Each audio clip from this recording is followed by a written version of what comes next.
Cancer healer centre, a new beginning.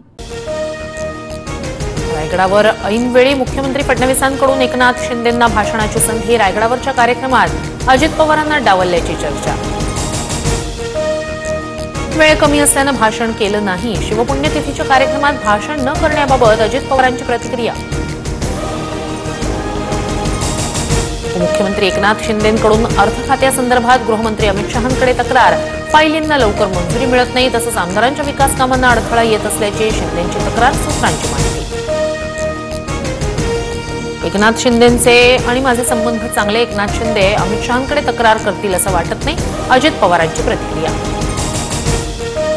स्वतःला आलमगीर म्हणणाऱ्याची कबर महाराष्ट्रातच. गृहमंत्री अमित शहांचं केलेले रायगडावर वक्तव्य, तसंच औरंगजेबाचा महाराष्ट्रातच पराभव झाल्याचंही अमित शहांचं वक्तव्य. सुनील तटकरे यांच्या घरी गृहमंत्री अमित शहांचं स्नेहभोजन. शहांच्या भेटीदरम्यान कोणतीही राजकीय चर्चा झाली नाही. सुनील तटकरे यांची माहिती. एकाला पालकमंत्रीपद तर दुसऱ्याला पालक पनीर. रायगडच्या पालकमंत्री पदावरून आदित्य ठाकरेंचा टोला. महापुरुषांचा अवमान करणाऱ्यांना टकमक टोकावरून ढकललं पाहिजे, मात्र आपण लोकशाहीत असल्यामुळे त्यानुसार नियम तयार करू. मुख्यमंत्र्यांकडून कडक कायदा करण्याचे संकेत.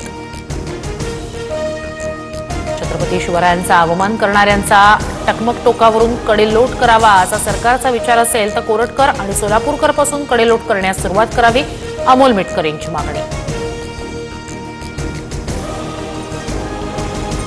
शहाणपणा केला तर मान उडवेन. महाराष्ट्रातील बकऱ्याला दिल्लीतून धमकी. 2 ते 3 दिवस थांबा, माझ्या ट्विटचा अर्थ कळेल. संजय राऊतांनी उपमुख्यमंत्री शिंदेंना डिवचलं. राऊतांकडून एसनची उल्लेख करत खाटकाच्या लाकडावर उभा असलेला बकरा ट्विट.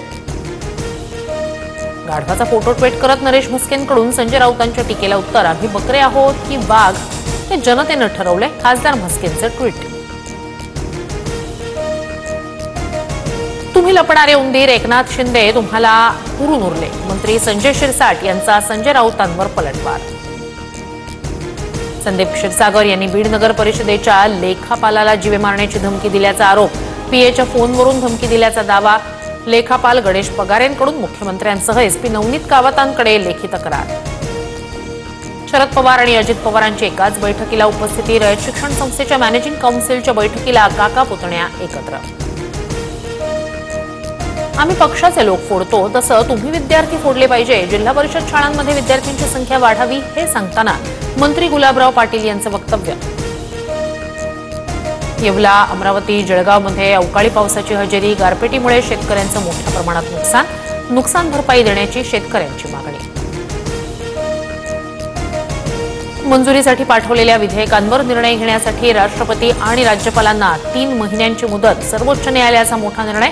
तमिळनाडू सरकारची 10 मंजूर विधेयकं राज्यपालांकडे प्रलंबित असल्याच्या प्रकरणात सर्वोच्च न्यायालयाचा निकाल. Cancer healer centre, a new beginning.